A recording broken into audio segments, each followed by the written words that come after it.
নমস্কাৰ। মই হেমাকৃতি সিঙে আপোনালোক সকলোকে স্বাগতম জনাইছোঁ। সকলো হয়তো ভাল আছে, মোৰ ভাল। আজি খুব ধুনীয়াকৈ মই স্বাগতম মোৰ বহুত মৰম লাগে। আজি এনেদৰে আছোঁ আৰু ভাল লাগিছে আৰু ড্ৰেছটো মোৰ নিজৰ ভাল লাগিছে। বাৰু যি কি নহওক, এটা কথা ক'ব বিচাৰিছোঁ, যিটো মোৰ ক্ষেত্ৰত প্ৰযোজ্য হৈছিলে। মানুহৰ জীৱনলৈ টাৰ্ণিং পইণ্ট আহে, নাই কওকচোন? আপোনালোকৰ কাৰোবাৰ নহ'বও পাৰে, ধৰি লওক মানুহৰ লাইফটো চেঞ্জ নহয়, কিছুমানৰ ভালেই হৈ যায়, কিছুমানৰ ধৰি লওক অলপ কষ্ট হৈ যায়, কিছুমানৰ ভালৰ পৰা ধৰি লওক বেয়া হয়, আৰু কিছুমানৰ বেয়াৰ পৰা ভাল হয়, তেনেকুৱা ধৰণৰ হয়। মোৰো ঠিক তেনেদৰে টাৰ্ণিং পইণ্ট এটা আহিছিল জীৱনত।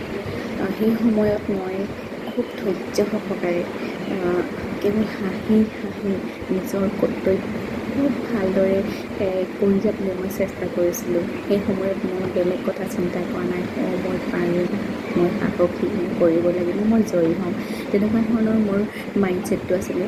কিন্তু বেলেগেহে মোক বেলেগ ধাৰণালৈ চাইছিলে, ধৰি লওক কি হ'ব এতিয়া, তেনেকুৱা ধৰণকে মোক ভাবিছিলে। আৰু এতিয়া সেইখিনি কথা মই গম পাওঁ তেওঁলোকৰ মুখৰ পৰা।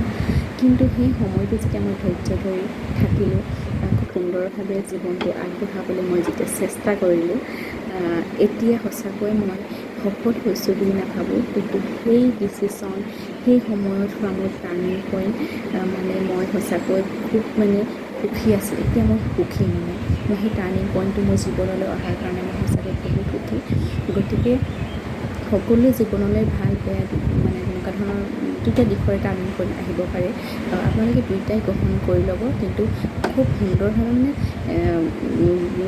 যেতিয়া বেয়াটো আহে, আপুনি ভালৰ কাৰণে চেষ্টা কৰিব, আৰু ভালটো হ'লেতো ভালেই, মানুহে সদায় আনন্দমুখৰে হৈ থাকিব, নহয় জানো? কিন্তু সেই সময়ত খুব ধৈৰ্য ধৰাটো প্ৰয়োজন হয়, আৰু বেলেগৰ কথা শুনিব নালাগে, নিজৰ বিবেকেৰে কাম কৰি যাব লাগে। মই ভাবোঁ সফল হ'ব।